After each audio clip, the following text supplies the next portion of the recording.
बालेन हर्क कुलमान घिसिङ जस्ता पात्रहरू मिल्दैनन् भने यिनलाई पनि हामीले लखेट्छौँ। तपाईहरु मिल्नुस्, देश बनाउनुस्, तब मात्र हामीले समर्थन गर्छौँ। यो राष्ट्रिय सवाल हो। मेरो तेरो नभनिकन, मेरो अस्तित्व ठुलो मठुलो नभनिकन आज देशको र मुलुकको आवश्यकतालाई, यो परिवर्तनलाई के भन्दा संस्थागत गर्नको लागि, युवाको भाग्य र भविष्य निर्माण गर्नको लागि तपाईहरु एक हुनुहुन्न भने तपाईहरु देशको राष्ट्रघाती पनि हो, देशद्रोही पनि हो।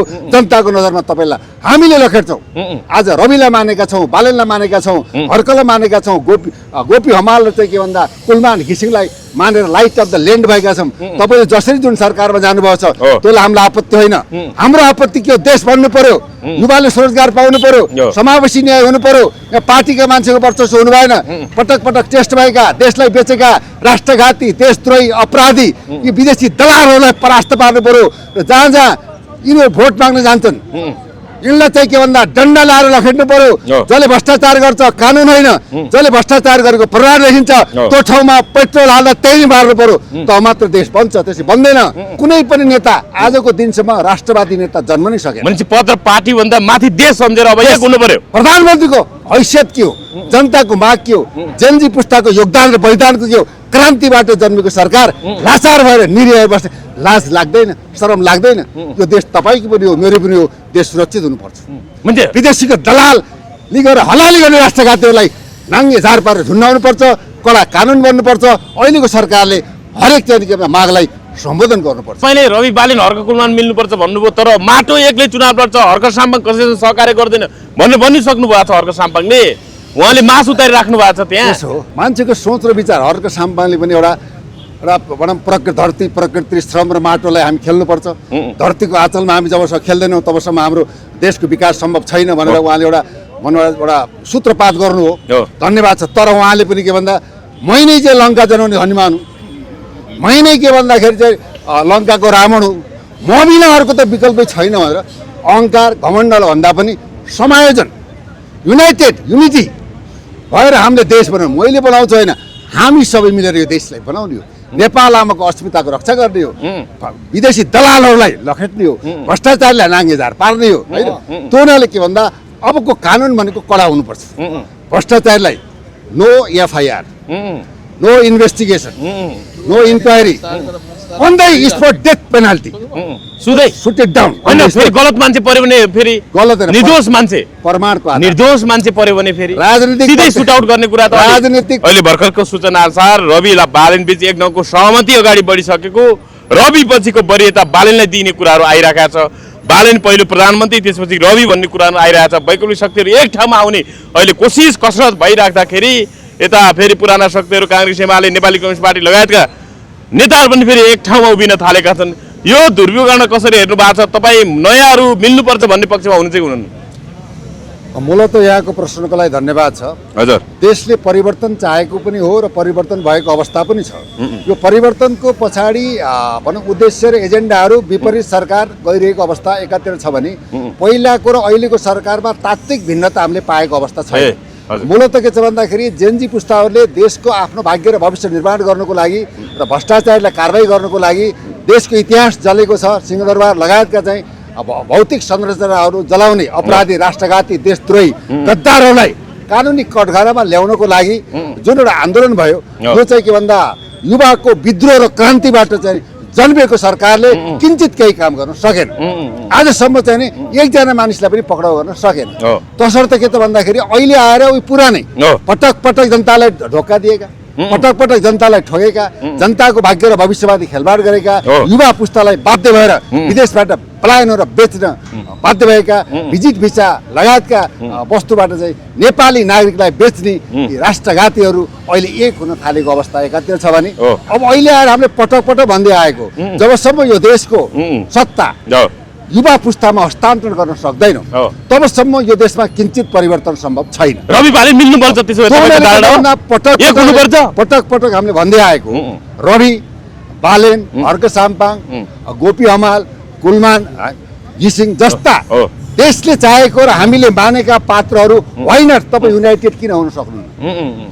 मूलत प्रश्न के हो भने आज चाहिँ केही गर्ने चाहिँ केही गर्लान् देश र चाहिँ जनताको लागि केही गर्छन् भन्ने आशा बोकेका व्यक्तित्वहरू यहाँ त के भन्दा पार्टीको लागि चाहिँ नि माई खाने भाँडो बनाउन 204वटा पार्टी चाहिँ खोले अवस्था छ। ओहो। 204। ओहो। भाइ फुटेको बाटोटे बालनजीको आउला 2टा सिट, रविजीको आउला 10वटा सिट, आखिरी अन्तिममा आउने त के भन्दा पुरानै हो चाहिँ कम्मल ओढेर घिउ खाने अपराधी राष्ट्रघाती देशद्रोहीको वर्चस्व सुरु देखियो नि त।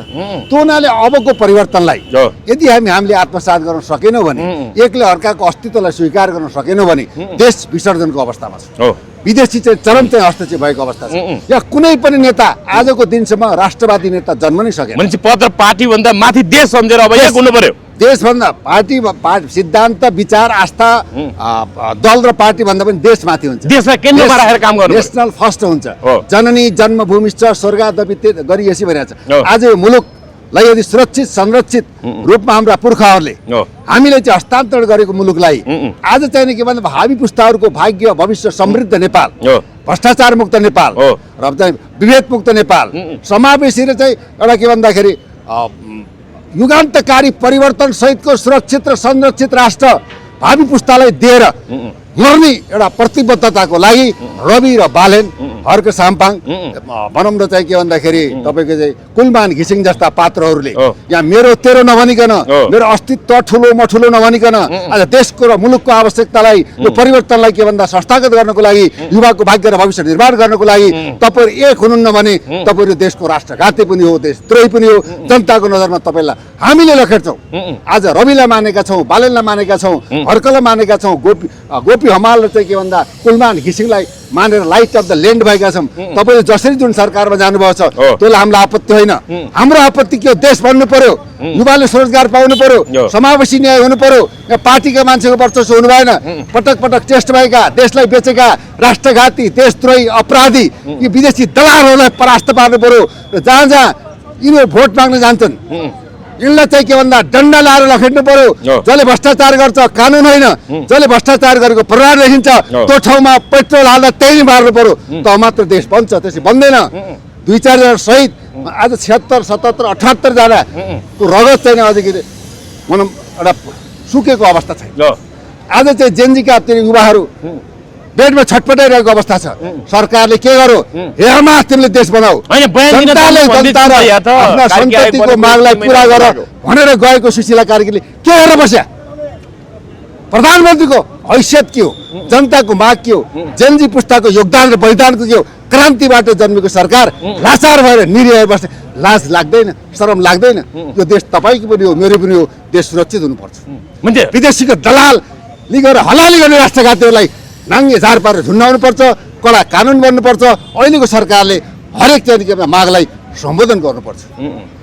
लघुवित्तीय सहकारीबाट जुन प्रताडित भएका छन् पहिला तिनको न्याय दिनुपर्छ। हरेक चाहिँ जेठाहरू लिलाम गर्न बन्द गर्नुपर्छ। 35 दिने सूचना पनि बन्द गर्नुपर्छ। पहिला जनताको रोडबाट आएको माग निकोलेस भुसालले गरेको अनसन यो त राष्ट्रव्यापी रूपमा सुशासनको लागि, दण्डहीनताको लागि हो। देशमा शिक्षा नै यस्तो चिज हो, जग हो जसले राष्ट्रलाई परिवर्तन गर्न सक्छ। यहाँ शिक्षा उद्योग उल्टो पढाइएको छ। यिनीहरूका सेल्सहरू मरिसकेका छन्। जबसम्म एजुकेसन शिक्षालाई अग्रपङ्क्तिमा राखेर टेक्नोलोजिकल शिक्षाको विकास गरिँदैन तबसम्म देश समृद्ध बन्न सक्दैन। अब चाहिँ के भन्दा बालेन, हर्क, कुलमान घिसिङ जस्ता पात्रहरू मिल्दैनन् भने यिनलाई पनि हामीले लखेट्छौँ। तपाईँहरू मिल्नुहोस्, देश बनाउनुहोस्, तब मात्र हामीले समर्थन गर्छौँ। यो राष्ट्रिय सवाल हो। राष्ट्रिय सवालको अगाडि व्यक्तिको चाहिँ के भन्दा महत्त्व रहँदैन। राष्ट्रलाई केन्द्रमा राखेर जनताको भाग्य र भविष्य निर्माण गर्नको लागि र युवा पुस्ताले दिएको बलिदानलाई संस्थागत गरेर अगाडि बढ्नको लागि, देशमा सुशासन र दण्डहीनताको लागि, भ्रष्टाचारको अन्तको लागि अब तपाईँहरू नमिल्ने उपाय छैन। यदि मिल्नु भएन भने तपाईँले पनि हामी लखेट्छौँ। यो हाम्रो प्रतिबद्धता पनि हो। रोडमा होइन, तपाईँले रवि बालेन हर्क कुलमान मिल्नुपर्छ भन्नुभयो, तर माटो एक्लै चुनाव लड्छ, हर्क साम्पाङ कसैले सहकार्य गर्दैन भन्ने भनिसक्नु भएको छ। हर्क साम्पाङले उहाँले मास उतारिराख्नु भएको छ त्यहाँ। हो मान्छेको सोच र विचार। हर्क साम्पाङले पनि एउटा भनौँ धरती, प्रकृति, श्रम र माटोलाई हामी खेल्नुपर्छ। धरतीको आँचलमा हामी जबसम्म खेल्दैनौँ तबसम्म हाम्रो देशको विकास सम्भव छैन भनेर उहाँले एउटा सूत्रपात गर्नु हो। धन्यवाद छ। तर उहाँले पनि के भन्दा मै नै चाहिँ लङ्का जनाउने हनुमान हुँ, मै नै के भन्दाखेरि चाहिँ लङ्काको रावण हुँ, म बिना अर्को त विकल्पै छैन भनेर अहङ्कार घमण्डले भन्दा पनि समायोजन, युनिटी भएर हामीले देश बनाउँ। मैले बनाउँछु होइन, हामी सबै मिलेर यो देशलाई बनाउने हो। नेपाल आमाको अस्मिताको रक्षा गर्ने हो, विदेशी दलालहरूलाई लखेट्ने हो, भ्रष्टाचारलाई नाङ्गेझार पार्ने हो होइन। त्यो हुनाले के भन्दा अबको कानुन भनेको कडा हुनुपर्छ।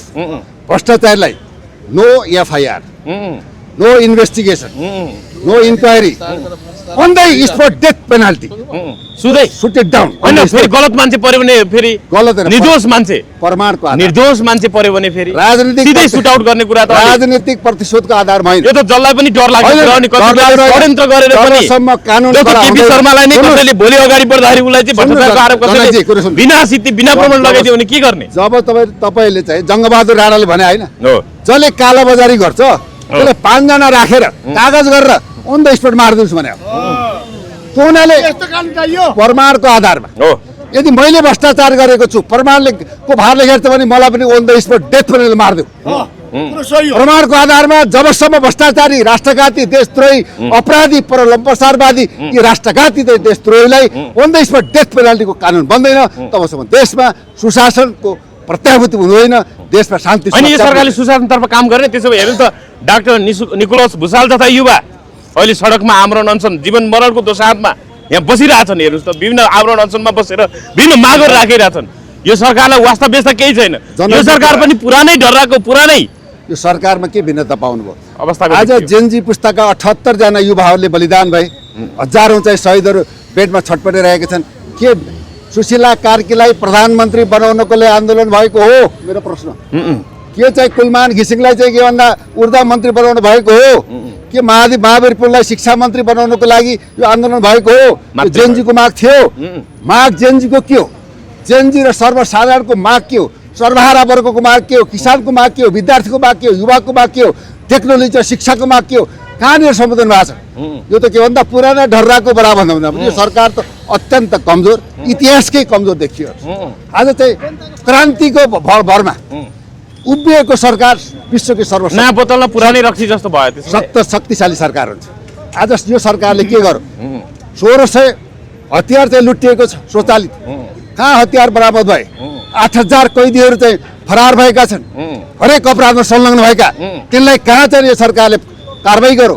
आज चाहिँ के भन्दा सिंहदरबार सर्वोच्च अदालत जलाउने जस्ता चाहिँ ती अपराधीहरूको फुटेज आएको छ। यिनलाई किन कारबाही गर्न सकेन? नैतिकताको आधारमा यो जेनजी पुस्तामाथि जो दमन गर्ने तत्कालीन सरकार प्रधानमन्त्री केपी शर्मालाई कारबाही किन हुँदैन? होइन म त बयानमा जानमा गोली ठोकेर लेखकलाई कारबाही किन हुँदैन? तत्कालीन सुरक्षा प्रमुखलाई कारबाही किन हुँदैन? तत्कालीन चाहिँ के भन्दा सुरक्षामा खटिएका कानुनको प्रयोग गर्दा विवेकको प्रयोग किन गरेन? अनि त्यहाँनिर गल्ती कसको भयो? तपाईँ पनि पूर्व होइन डिएसपी हुनुहुन्छ, प्रहरीकै एउटा सङ्गठनमा काम गरेर जिम्मेवार सङ्गठनमा एउटा काम गरेर वरिष्ठ अनुसन्धान अधिकारी एक ढङ्गले काम गर्नुभयो। त्यति बेला प्रहरीको दोष हो कि तत्कालीन सरकारको दोष? सरकारको दोष हो। 77 सरकारको दोष हो। प्रहरीलाई नाङ्गै बनायो, प्रहरीलाई लखटियो, प्रहरीका युनिफर्म चाहिँ के भन्दा थुतियो, अब प्रहरीका भवन जलाइयो। त्यो जेनजी पुस्ताले भवन जलाउनको लागि, प्रहरीलाई मार्नको लागि यो गरेको थिएन। घुसपिट हो। आइएनजिओ एनजिओका विदेशी दलालहरूले देशलाई हलाल गर्नको लागि आज नाङ्गो नक्कली चेहरा देखाएर आज चाहिँ के भन्दाखेरि देशलाई कब्जा गर्ने हुटुटी चलेको अवस्थामा आज नेपाली जनताहरू मेरो तेरो पार्टी सिद्धान्त विचार नभनिकन मातृभूमिको रक्षाको लागि यदि मर्नै परे पनि हामी मर्छौँ भनेर अगाडि बढ्दैनौँ भने देश रहँदैन। र हामी यो नेपाल आमाको छोरो सन्तति हुँ भनेर चाहिँ शिर उठाउनु व्यर्थ हो। त्यो उनीहरू झुन्डेर मर्नु पऱ्यो अनि देशको लागि चाहिँ मरेर पनि देश बचाउनु पऱ्यो। अहिले सबैको चाहिँ के भन्दाखेरि यहाँ पार्टी, आस्था, सिद्धान्त, तराई, हिमाल, पहाड, जात, जाति, वेशभूषाको कुरा होइन। पहिला मेरो देश सुरक्षित चाहियो। त्यसैले म भन्छु हामी सत्य, निष्ठा र चाहिँ राष्ट्रवादी व्यक्तित्वलाई चयन गर्नुहोस्। तपाईँलाई हामीले समृद्ध राष्ट्र दिन्छौँ, तपाईँलाई हामीले भ्रष्टाचार मुक्त समाज राष्ट्र दिन्छौँ, विभेद मुक्त राष्ट्र दिन्छौँ। तर अब तपाईँ एक टोक्रा मासु, 2-4 पैसा, 2-4 पेट्रोल र आफ्ना चाहिँ के भन्दा पार्टीका नेताहरूलाई भगवान मानेर उनीहरूको गुजद्वार हरिद्वार सम्झेर आफ्नो भाग्य र भविष्य नबेच्नुहोस्। देशलाई बचाउनको लागि मर्नै परे पनि प्रतिबद्धताका साथ सबै नेपाली एक भएर नेपाल आमा र मातृभूमि र अहिलेको विषम परिस्थितिलाई सहजीकरण तरिकाले व्यवस्थापन गर्नु बाहेक विकल्प छैन। यसमा नेपाली सेना, सुरक्षा अङ्ग, पत्रकार जगत, विज्ञ विश्लेषक, विद्वान सबैले चाहिँ के भन्दा पहिला देशलाई माथि राखेर अगाडि बढौँ। यही नै अहिलेको मातृभूमिले तपाईँ हामीलाई दिएको सन्देश। पनि हो, एक प्रकारको आदेश पनि हो। होइन, यो सरकारले अब चुनाव गराउने, चुनाव पछाडि आएका जनप्रतिनिधि नयाँ संसद मार्फत अब संविधान संशोधन कुरा के अब भ्रष्टाचारलाई कारबाही गर्ने कुरा सबै त्यसैले गर्छ भनेर भनिराखेको छ। अब चुनाव विकल्प होइन अब त्यसो भए मूलत जेनजी पुस्ताको जुन आन्दोलन भयो त्यो आन्दोलनमा चुनावको एजेन्डा थियो त? हजुरलाई मैले प्रति प्रश्न गरेँ, चुनावको एजेन्डा थिएन। चुनाव त 84 पनि हुने थियो, 84लाई 82 मा सार्न मात्रै होइन होइन, 84को चुनावलाई 82 मा लाएर त्यही पुराना टेस्टेड भएका, पटक पटक जनताको नजरबाट गिरेका, पटक पटक देशलाई ठगेका, देश राष्ट्रिय अस्मितालाई लिलाममा चढाएका ती पार्टीहरूलाई स्थापित गर्नुको लागि चुनाव गर्ने हो भने भन्नु केही छैन। त्यो हुनाले चुनाव 1 हुँदैन, 2 हुँदैन, 3 हुँदैन। किन हुँदैन? किन हुँदैन चुनाव चाहिँ भन्नु? एक त के छ भने चुनावी माहौल मिलेको छैन। दोस्रो चाहिँ के भन्दा एउटा भाइटल जघन्य अपराधमा संलग्न अपराधीहरू बाहिर छन्। आज 1600 स्वचालित हतियार र लाखौँ गोली बम बारुद प्रहरीबाट लुटिएका भण्डारण भएको छ। त्यो कहाँनिर कसमाथि प्रयोग हुने हो त्यो थाहा छैन। सबभन्दा पहिला के भन्दा फर्स्ट सेफ्टी भन्छ के, त्यो न सुरक्षा नै। जबसम्म दिगो शान्ति र सुरक्षाको प्रत्याभूति र चाहिँ फरार कैदी र चाहिँ लुटिएका हतियारलाई राज्यले चाहिँ व्यवस्थापन गरेर संलग्न मान्छेलाई कारबाही गर्दैन र तबसम्म र अन्य पार्टी अभियान र विभिन्न खालका आन्दोलनमा भनौँ उपस्थित भएका व्यक्तिहरूको मागलाई पुरा गरेर सहजीकरण तरिका अगाडि बढ्दैन तबसम्म चुनाव 1 हुँदैन, 2 हुँदैन, 3 हुँदैन। दिस इज द ग्यारेन्टी हो। यो बाइतीगर मण्डलबाट हामीले दिएको चाहिँ के भन्दा सुझाव र सल्लाह पनि हो। चुनाव गराउन सक्दैन सरकार? चान्सै छैन, कुनै हालतै सक्दैन। चुनावको माहौल, चुनावको त एजेन्डै होइन नि। एजेन्डा त मेन के भन्दा तत्कालीन सरकारमा रहेका प्रधानमन्त्री लगायतका व्यक्तिहरूले गरेको दमनकारीलाई होइन, उहाँ त बयानमै जान्न म यो आइसकेको मान्दिनँ भन्नुभएको छ त उहाँले। आयोग मान्दिनँ, हामीलाई छोयो भने देशै ठप्प पार्छ भनिराख्नु भएको छ उहाँले। कोही नभएर देश नचल्ने होइन, देश चलेकै छ, चल्दै आएकै पनि हो। सिंहदरबार चाहिँ भनौँ अमेरिकाको खोजी हुँदा सिंहदरबार बनिसकेका थियो भने त्यो देशको हामी नागरिक हो। अहिले पनि कुनै पनि देश हामी पराधीन भएर नबाचेको स्वतन्त्र राष्ट्र पनि हो। त्यसैले के भन्दा कोही नभएर कोही नचल्ने होइन। केपी शर्मा ओलीज्यूको राष्ट्रवादिताप्रति म सम्मान गर्छु, तर उहाँको अहङ्कार, उहाँको घमण्ड र उहाँको चाहिँ के भन्दाखेरि एउटा चाहिँ मभन्दा चाहिँ ठुलो कोही छैन भन्ने खालको चाहिँ एउटा बयानमा जानुपर्छ, उहाँ बयान दिनुपर्छ। उहाँले नैतिकताको हिसाबमा जानुपर्छ, बयान दिनुपर्छ, सत्य तथ्य आउनुपर्छ, प्रधानमन्त्रीको दोषी भए कारबाहीको भागी हुनुपर्छ, नैतिक जवाबदेहिता लिनुपर्छ, राजनीतिक जवाबदेहिता लिनुपर्छ, तपाईँको चाहिँ व्यक्तिगत जवाबदेहिता दिनुपर्छ, जिम्मेवारीपूर्ण जवाबदेहिता चाहिँ उहाँले लिनुपर्छ। तब मात्र एउटा राजनेता भइन्छ। यस्तो चाहिँ के भन्दा मेरै गोरुको 12 टक्का भनेर आफूले गल्ती गर्ने, आफ्नै सरकारमा आउँदाखेरि देशलाई खरानी बनाउने, देशलाई नै के भन्दाखेरि भागेर गराउने, आफै चाहिँ भागेर जाने भगौडाले यो भन्न के सुहाउँछ र यी देशमा लुटिएका लुटामारा पार्टीहरूलाई कसरी जनताको माझमा गएर मलाई भोट दिनुहोस् भनेर लाज शरम घिन लाग्दैन भने? तपाईँले त्यसो भने पनि हेर्नु त एमाले त फेरि उहाँलाई नै तेस्रो पटकको लागि अध्यक्ष बनायो, अत्यधिक बहुमतले। फेरि उहाँलाई कसले बनायो? जनताले बनाएको। उहाँ अध्यक्ष बन्नु उहाँलाई धन्यवाद छ। पार्टीबाट बन्नु हो, उहाँ देशको अध्यक्ष छैन। 5-7 लाख त एमालेको पनि छ, 5-7 लाख भोट काङ्ग्रेसको पनि छ, 4-5 लाख माओवादी पनि छ। ती पार्टीका चाहिँ कार्यकर्ताबाट अनुमोदित भएको व्यक्तित्व, राष्ट्रिय अनुमोदित होइन, जन्म सङ्ग्रह भएको त होइन। यो त भोट ब्याङ्क छ। यो भोट ब्याङ्कलाई प्रयोग गरेर बहुमत आएको अवस्था हो। अब त यिनीहरूलाई ठाउँ ठाउँमा गाउँ गाउँमा भाटे कारबाहीलाई लखेट्छन् भने मलाई भन्नुहोस्, यसलाई नो चान्स एट। अब चान्स दिनु हुँदैन। अब वैकल्पिक शक्तिको रूपमा रवि बालेन जस्ता चाहिँ व्यक्तिहरू देशलाई हाक्नुको लागि आउनुपर्छ, मिल्नुपर्छ। यिनी मिल्दैन पनि, यिनलाई पनि गालामा चाहिँ थप्पड लगाएर चर्का मिलाउँछ। किन मिल्दैन? किन नमिल्ने? देश पदको भागवण्ड मिलेन भने त नमिल्ला नि त। को पहिलो प्रधानमन्त्री भन्ने कुरामा सिंह दरबारमा कसको फोटो अगाडि प्रधानमन्त्री झुन्ड्याउने पनि होला नि त। रवि लामेछानेको मुद्दाको अनुसन्धानको पाटो एकातिर छ, टुङ्गिया छैन उहाँ अहिले। नटुके हुनाले उहाँ सभापति रहेर अब चाहिँ के भन्दा उसलाई बालेनलाई साथमा लिएर चुनावमा जानु यथार्थ सत्य हुन्छ। भोलि रविको पक्षमा पूर्ण बहुमत भयो भने तत्कालीन मन्त्री परिषदले के गर्न सक्छ भन्दा यो चाहिँ के भने बनावटी मुद्दा भयो, खारेज गरेर प्रधानमन्त्री रवि बन्न मुद्दै फिर्ता लिनु सक्नुहुन्छ होइन भने बालेनको अवसर रविले समर्थन गर्नु अहिले समयले र धरती र जनताले मागेको चाहिँ परिस्थितिलाई मनन उहाँहरूले गर्नुपर्छ गर्नुहुन्न भने हामीले छोड्नेवाला छैन हर्क र कुलमान पनि यसैमा मिल्नुपर्छ सबै मिल्नुपर्छ हर्क मिल्नुपर्छ कुलमानजी मिल्नुपर्छ रवि मिल्नुपर्छ बालेन मिल्नुपर्छ गोपी मिल्नुपर्छ सर्वेन्द्र खनाल मिल्नुपर्छ जो छन् व्यक्ति देखिएका सब मिल्ने हो हामीले त पुसअप गर्ने हो हामी मेकर हो हामीलाई नेता चाहिए नेता बन्नु छैन नेता यस्तो बनोस् यो राजनेता बनोस् जसले देशलाई काया पल्टाओस् जब भनिन्छ नि देशमा एउटा नेता राम्रो भयो भने देश समृद्ध बन्छ एउटा नेता गद्दार भयो भने देशलाई विसर्जन गर्छ सिक्किम हेर्नुहोस् आज विसर्जनको अवस्थामा छ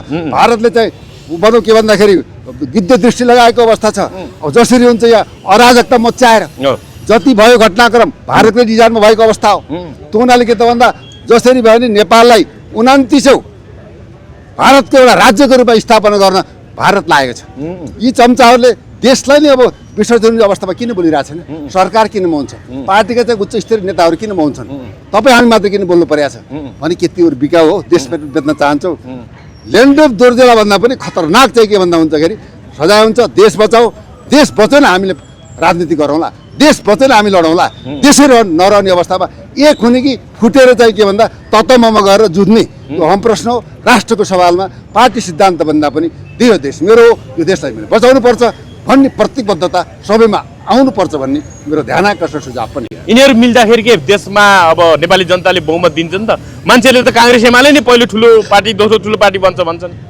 आउँदैन कुनै हालतमा यिनीहरूले रवि कुलमान सबै आयो भने पहिलो पार्टी बन्छ तर के भने रवि कुलमान होइन बालेन हर्क जस्ता फुटेर गयो भने के हुन्छ लास्टमा आउने फेरि यिनी मध्येका आउँछ नफुटिकन सबै त्यो त भोट हाल्ने जनताको दोष होला नि त सही मान्छेले ल्याउनु परेन होइन होइन एउटा पार्टीको मान्छेले त के भन्दाखेरि मेरा बाजेले पनि रुखमा भोट दिएको थिए मेरा बराजुले पनि सूर्यमा भोट दिएको थिए भनेर ट्रेड परेको छ अब त्यो ट्रेन्डलाई के गर्नु पर्दाखेरि ब्रेक गर्नुपर्छ बाजेदेखि लागेको बानी सानैदेखि लागेको बानी भने जस्तो त्यो उनीहरूले मत विचारलाई परिवर्तन गरेर अहिलेका युवाहरूलाई नै यो देशको सत्ता चलाउनलाई हस्तान्तरण गर्नु बाहेक विकल्प छैन